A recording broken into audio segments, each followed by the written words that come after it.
Mon vol dans le divin vouloir continue. Faute de quoi, j'aurais d'ailleurs l'impression de tuer moi-même mon âme. Dieu m'en préserve.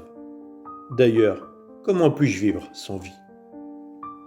Je pensais ensuite aux vérités que Jésus m'avait dites concernant sa divine volonté. Comme si je voulais créer des doutes et que je ne comprenais pas bien. Je me disais, est-il possible d'arriver à vivre à ce point dans le divin vouloir? Mon bien-aimé Jésus, me surprenant toute bonté, me dit, ma bienheureuse fille, ne sois pas étonnée. Ma volonté a le pouvoir de faire arriver la créature là où elle veut, pourvu que ce soit ensemble.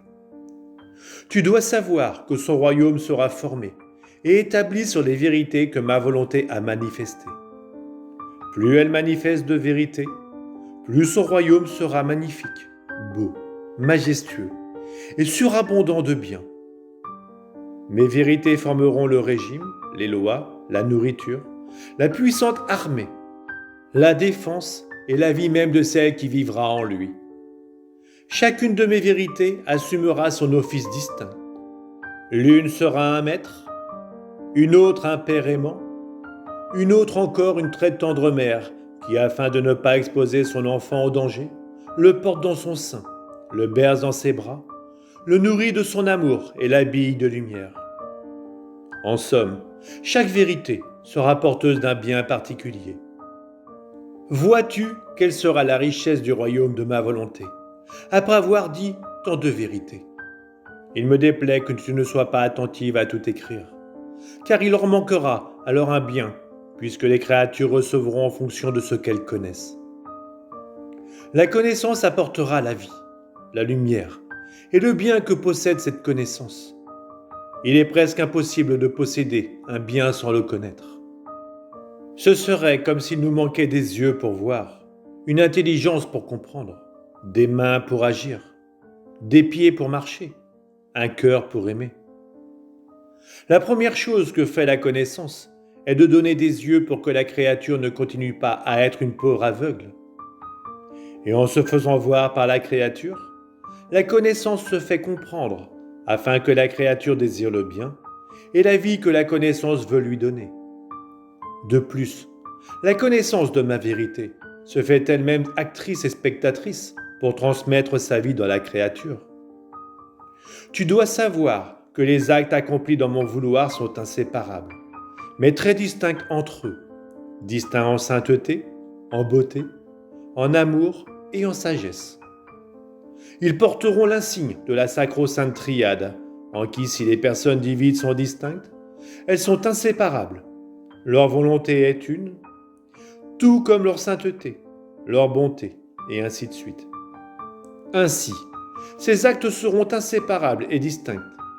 Ils renfermeront en eux-mêmes l'insigne de la suprême Trinité, une et trois, trois et une. Plus encore, ils posséderont la suprême Trinité qui sera leur vie.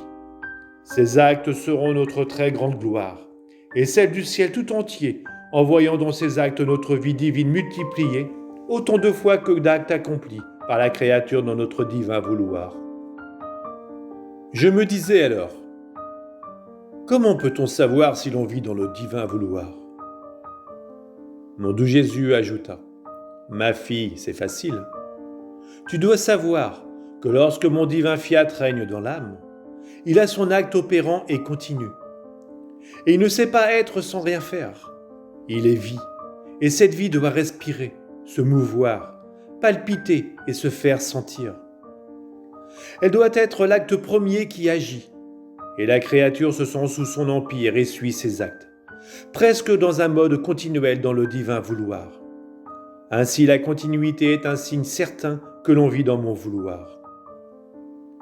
Avec cette continuité, la créature ressent le besoin de son souffle, de son mouvement, de la divine aptitude. Si la créature interrompt ses actes continus, elle sent qu'il lui manque la vie, le mouvement et toute chose.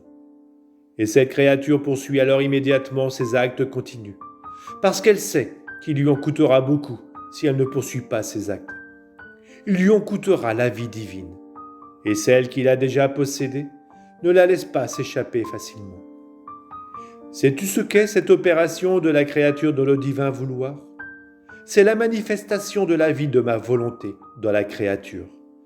Parce que seule ma volonté a la vertu de ne pas cesser ses actes continus. Si elle pouvait s'arrêter, ce qui ne peut pas être, tous les êtres et toutes choses deviendraient comme paralysés et sans vie. La créature ne possède pas par elle-même cette vertu d'opération continue. Mais unie à mon vouloir, elle a la vertu, la force, la volonté et l'amour pour se faire. Combien ma volonté sait comment changer les choses, pourvu que la créature se laisse conduire et posséder par elle. Elle sait comment opérer ces changements, au point que la créature ne se reconnaît plus elle-même. Si la mémoire de sa vie passée demeure elle aussi distante. Et il y a un autre signe. Afin de régner, lorsque ma volonté voit que l'âme est disposée, elle prend d'abord un baume sur sa volonté et sur ses souffrances, avec un air de paix, et ensuite elle forme là son trône. Par conséquent, celle qui vit dans ma volonté possède une force qui jamais ne faiblit, un amour qui, tout en aimant personne, aime tout le monde en Dieu d'un amour vrai. Et à combien de sacrifices elle s'expose elle-même, pour tous et pour chacun en particulier. Pauvre enfant, elle est la vraie martyre et victime de tous. Et oh, combien de fois en la voyant souffrir, je la regarde avec tendresse et compassion. Et pour l'encourager, je lui dis, « Mon enfant, tu as subi le même sort que moi. Pauvre enfant, courage, ton Jésus t'aime encore plus.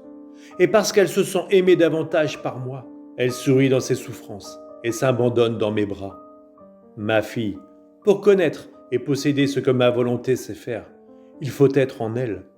Sinon, les créatures n'y comprendront pas le premier mot.